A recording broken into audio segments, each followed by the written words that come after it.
How's it going, doggy people? I hope you all are doing well. Today we're going over another video by American Standard Dog Training, which is sad that this is apparently the standard of dog training in America, as it shouldn't be. Using this video under Fair Use Act for criticism and educational purposes. This gentleman is showing you that you should not let your dog get away with the little stuff. When I hear trainers using this kind of language, don't let your dog get away with the little stuff, it tells me a little bit about how they work, that they are possibly controlling. They put the accountability on the dog. If you hear that slurping in the background, it's just Adonis getting some water. They put the accountability on the dog. They say don't let your dog get away with the little stuff. It might lead to the thought process that your dog is trying to test the boundaries or trying to irritate you or disobey or whatever it may be, test you and all that.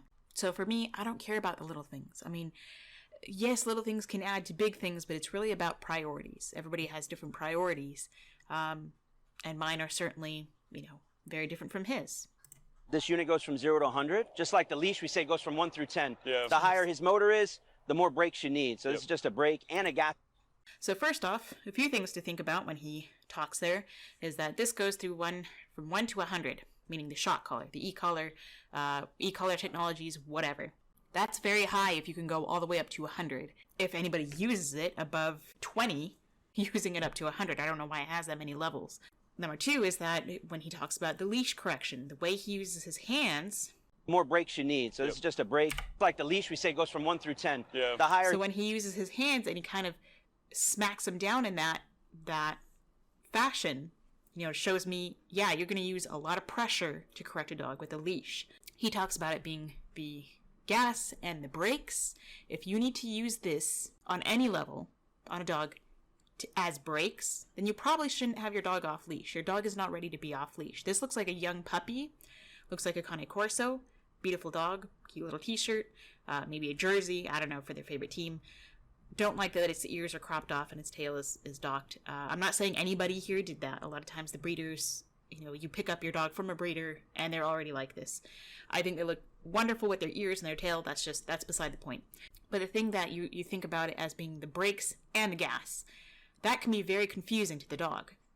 It should be one thing, either brakes or gas. Especially when you're starting. If you're going to use this, sometimes it's brakes, sometimes go faster to speed up a behavior or to stop a behavior or whatever. It can be confusing to the dog. His motor is, the more brakes you need. So this is just a brake and a gas pedal, actually. Left turns, right turns. So the dog is lip licking, head is low, tail is kind of low, rounded top line. The dog does not look comfortable. Again, everybody uses these on puppies. I'm calling this a puppy. This does not look like a fully grown adult Corso. I could be wrong though, but I mean, apparently the rules have just gone out the window. Where when I was learning about all this, when you look at the pamphlets and whatnot that come with these tools, everything says do not use these on puppies 6 months and under, and I see people using them on 12-week-old puppies. 10-week-old puppies, 8-week-old puppies. Like, stop using this on young dogs. If you need to do this, use this on a puppy, then you're just an idiot. You don't know what you're doing, and you should not be a trainer. I mean, this dog does not look comfortable. It does not look happy. We're out here using his special, e-collar. The dog is not happy, not comfortable, not motivated. The only thing they're motivated by is avoiding punishment. Stop. His job lick. is to stop, wait, sit next to me. His job, okay, so again, giving the dog a job of being a slave, listening to you. If they don't, they get corrected. We don't know how often he's pressing the button, on what level, if it's on vibrate, if it's on the stimulation.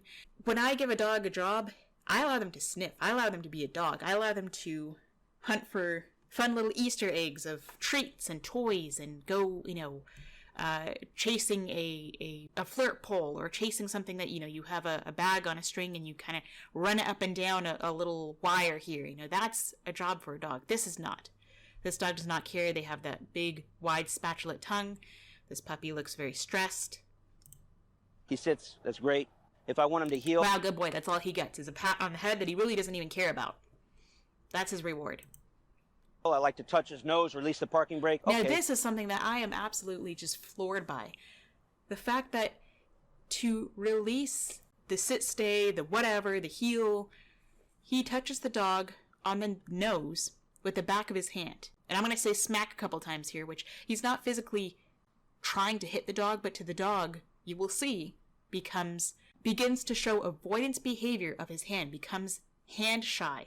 Now we're healing. When he's in a downstay, I don't like to walk over here and call him.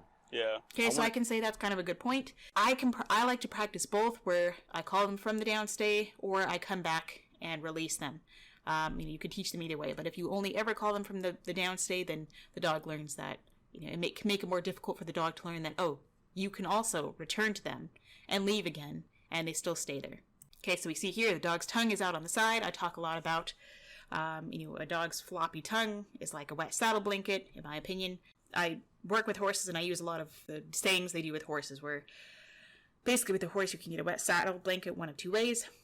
You run them around for 15 minutes, make them sweat, and you get the saddle blanket that way because you whip them and chase them and scare them. Or you go for a couple-mile walk, just walking, going on a trail ride, having fun, learning a lot of things, and you get wet saddle blanket that way. Same with the dog. If you give them harsh correction once or twice, or you're really overstimulating their brain with pain or pain compliance or intimidation or fear, and they're going to be overstressed and their tongue is going to look like this.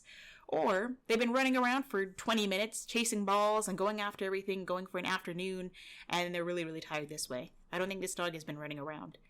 So that's what I call the wet tongue, like a wet saddle blanket. Now that's predicted behavior. I didn't touch his nose yet. Blue, come here. Down. So he's saying that's predicted behavior. I call that avoidance. He comes over to... Every time. Now that's predicted. He comes over to release the dog with his hand because he has to touch him on the nose with his hand. The stupidest thing I've ever heard of. I don't know why this guy, as a human, a smart human, cannot learn. Don't put your hand near this dog's nose. You're going to teach the dog to be hand shy. The dog already seems hand shy. He's leaning over. He's very predatory. Not only the front of his hand, but the back of his hand looks like he's going to smack the dog. The dog is not comfortable. If you want to release the dog, you can touch him on the shoulder, on the back, on the head, whatever, or use a word. I have no problem with touching the dog as the release, but the way he does it with his hand on the nose is just baffling to me. Now that's predictive behavior. I didn't touch his nose That's yet. avoidance behavior, not predictive Blue, behavior. come here. Down. So he's predicting. So we don't know if he's using the collar now or not. As soon as he says down, the dog moves away from him. More avoidance behavior. I was gonna touch his nose, but you don't go until I touch your nose. Then you smack the nose. To the dog, that could be a smack on the nose. I mean, I don't know why you can't... He's saying one thing, and I see it a different way. Hopefully I'm seeing it the way that the dog sees it, so I could give the dog a voice. Not that anybody's going to listen or anybody cares, but maybe one person will learn. This poor dog isn't going to be heard. But the fact that he has to follow through with his specific idea of releasing the dog by he has to touch them on the nose, of all things. It's, instead of a release, it's also almost like instead of a release, it's almost more like another correction. That's, to me, that's how, if I were a dog, that's how I would see it. Something coming at your face. The nose is so sensitive. There's so many nerve endings in a dog's nose. I mean, if you want to keep a dog off you, I guess you could punch him, but yeah, I don't recommend that. So he comes over, he could touch him on the head, he could touch shoulder, anywhere else. But he goes for the nose. And this dog immediately, he comes down, bends over, coming over, very intimidating, and the dog says, I'm out of here. your nose. Then you can go. It's little things like... It's just, and then he says, that's the little thing that you should not allow your dog to get away with. Well, maybe your dog wouldn't be learning that if you weren't stupidly going after their face with your hand. I don't know how else to say it. He's not learning from the dog. He's not listening to the dog at all. Even now, he's staring at the dog. The dog is looking away. The dog is looking at the owner like, dude, please help me. You know, the dog is telling him when he's doing it wrong, but no, he doesn't see that. He sees that the dog is doing it wrong. Now, that's predictive behavior. I didn't touch his nose yet. Blue, come here. Down. So he's predicting... Yeah, so I'm going to guess that he's using the e-collar to get this dog to lay down. Because he said it, waited a couple of seconds, the dog's still not laying down. Possibly using the e-collar. He lays down, leans away, stressed tongue, and then he still has to come in. But you don't go until I touch your nose. Now, that was a very light touch. Yes, people are going to say, you know, oh, he's not smacking the dog on the nose. It doesn't matter. The dog still sees it as aversive. Why this specific thing of all things? It just, to me, seems like so specific and controlling in a way that I touch you on the nose. I bop you on the nose. I don't care how light it is. If anyone sees a hand going, this dog is not going to learn to associate that this hand is soft, because sometimes You can go hit your dog's nose and you don't mean to hit him that hard, and your hand swings and you might touch him. So when you're like this, the dog may not know that it's coming down soft, or sometimes you may hit the dog a little bit harder on the nose. And it doesn't mean that you're going to be can break the dog's nose or cause blood or any other pain, but it's uncomfortable and aversive enough that the dog is learning to avoid it. But you don't go until I touch your nose. Then you can go. And the dog still walks away with his tail tucked down. Oh, your stay means I can goof around? The dog does not believe the stay means that they can goof around and move around. The dog does not understand what the stay means. Or the dog is trying to avoid your special release cue. If the dog is trying to please you, to avoid correction or aggressive behavior, whatever they may deem as aggressive, the dog is not trying to challenge you. It doesn't need any of this.